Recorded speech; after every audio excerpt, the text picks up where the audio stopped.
আমরা ওয়েট করে আছি। ফিরে এলাম বিরতির পর। আমি পরিচয় করিয়ে দেবো আমাদের নতুন অতিথি আমাদের সঙ্গে এসে উপস্থিত হয়েছেন সিপিএম এর পক্ষ থেকে মানব লাহা। আপনাকে স্বাগত কলকাতা টিভিতে। এবং বিরতিতে যাওয়ার আগে যে প্রশ্নটা কোহিনুরদা তুলেছিল যে এই নির্বাচন কমিশনের ভূমিকা কি থাকছে, আমি সেটাই মনিকাঞ্চন দাকে জানতে চাইব। না, নির্বাচন কমিশন তো নির্বাচনের কমিশনের কাছে, এই যে বলছি না রাজ্য পুলিশ ধরেছে, রাজ্য পুলিশ কিসের রাজ্য পুলিশ? ইলেকশন ঘোষণা হয়ে যাওয়া মাত্রই কিন্তু প্রশাসনিক ভোট সংক্রান্ত ম্যাক্সিমাম প্রশাসনিক দায়িত্ব নির্বাচন কমিশনারের থাকে। কাকে ট্রান্সফার করাবো, কাকে কোথায় রাখবে, কোন, যেমন ধরুন কিছু বাংলার কিছু পুলিশকে আপনারা ছত্তিশগড়ে মধ্যপ্রদেশে ইলেকশন পাঠিয়েছেন, এরকম হয়েছে। কিন্তু বিরোধীরা তো বারবার অভিযোগ করেছে যে নির্বাচন কমিশন বিজেপির সঙ্গে চলছে, তাদের কথায় উঠছে বসছে। না, বিরোধিতা করবে, বিরোধীদের কাজ তো বিরোধিতা করা। অ্যাকচুয়ালি বিরোধিতা, মমতা ব্যানার্জি তো বিরোধী লগ্নে জন্মগ্রহণ করেছে, কোনো ডাউট ভালো বিরোধিতা করতে পারে। উনি ওই জন্য সরকারে আসার পর উনি ভুলে গেছেন যে এখন আমি সরকার আছে, যে দেখবেন নিজেই নিজের বিরোধিতা করে অনেক সময়, নিজের কন্ট্রাডিক্টরি। মমতা ব্যানার্জি অনেক কিছু বলেছে, সিএ করতে দেবো না, আধারের সাথে ব্যাংকের লিঙ্ক হতে দেবো না, ডিমনিটাইজেশন হতে দেবো না, সবকিছুই মেনে নিয়েছে। তো সুতরাং মমতা ব্যানার্জি সব কথা সিরিয়াসলি ধরার কোনো ব্যাপার নেই। এমন উনি যা বলেন সেটা বেদবাক্যের মতো সত্য কথা, এটা মানার কোনো প্রয়োজন নেই। উনি ওনার মতো করে বলছে, কিন্তু ইলেকশন কমিশনের কাজ করছে। আর ইলেকশন কমিশন যে ঠিকঠাক কাজ করছে তার থেকে 1 মিনিট বলবে, তার বড় প্রমাণ হচ্ছে আজকে যে ভোট হচ্ছে প্রায় 5000 বুথে, সেখানে দেখুন 3% বুথে মনে হয় ঝামেলা হয়নি, কমপ্লেন আসেনি। কোচবিহার থেকে তো এসেছে, কোচবিহার থেকে তো ঝামেলা আছে, 2 তার 195 সলিউশন হয়ে গেছে। যদি 2 হোক 3 হোক 4 হোক হয়েছে, এটা ছোটখাটো কমপ্লেন, ছোটখাটো কোনো কারো হত্যা করা, বড় যেগুলো আমরা দেখতে সভাপতিকে মেরে মাথা ফাটিয়ে দেওয়া হলো, এটা ছোটখাটো বলছেন? তৃণমূল তো গত 10 বছর ধরে দেখেছি তৃণমূলই মারপিট করে। দেখুন আপনি ডেটা খুলে, এনসিআর ডেটা খুলে দেখুন যে তৃণমূল কংগ্রেসের লোকেরা কত বিজেপির মধ্যে গোষ্ঠী কন্দল আছে।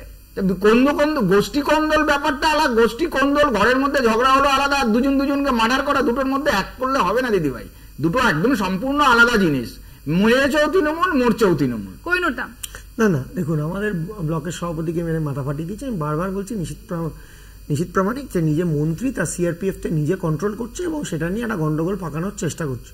কিন্তু আমি একদম পরিষ্কার বলে দিচ্ছি, এই যে ভোটের প্রবণতা এবং এই যে দেখুন যতগুলো ব্রিচ অফ প্রোটোকলস হচ্ছে, যতগুলো ব্রিচ অফ কোড হচ্ছে, বিজেপির এমএলএ সে তো ওখানকার ভোটার নয়, ওই বুথের ভোটার নয়, তিনি ওইখানে ঢুকে পড়ছেন কি করে, তিনি ওখানে যাচ্ছেন কি করে? দুটো অঞ্চলে দুটো জনের মারামারি হচ্ছে, কিউআরটি টিম কোথায়? পিটছে আমাদের, মারছে আমাদের, আপনি দেখলেন আমাদের বুথ ভেঙে দিল, কোথায় কিউআরটি টিম? আমরা বলছি যে নির্বাচন কমিশন বলছে কিউআরটি টিমকে মুভ করানো হচ্ছে। তবে ফিরবো আলোচনায়। আমাদের এই মুহূর্তে নজর রাখবো সরাসরি মুখ্যমন্ত্রী জনসভার দিকে। আপনাদের কাছে অনুরোধ করব, আমি যতক্ষণ টাইম নিচ্ছি আমার কিন্তু ততক্ষণ টাইম বলার কমে যাবে, কারণ আমার অন্য কাজও আছে। 3টে ইলেকশনও চলছে, আমার খবর রাখতে হচ্ছে, ওখানে অনেক দুষ্টুমিও চলছে, সেটাও আমার মাথায় আছে, খবর রাখতে হচ্ছে। এবার মা বোনেরা এদিকে বসে পড়ুন, এরা বসে পড়েছে দেখুন, আমার বাঁ দিকে বসে পড়েছে, ডান দিকে বসে পড়ুন।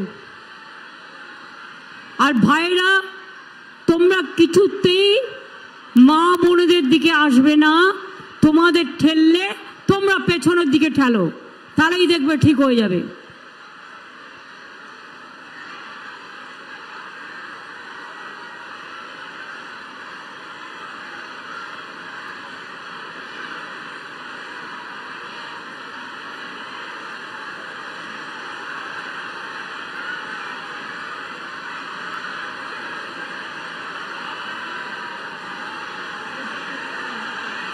যারা এমএলএরা আসেন নিচে যান, তো নিচে গিয়ে ওটা সামলান। মা বোনদের অনুরোধ করছে আপনারা একটু বসে পড়ুন।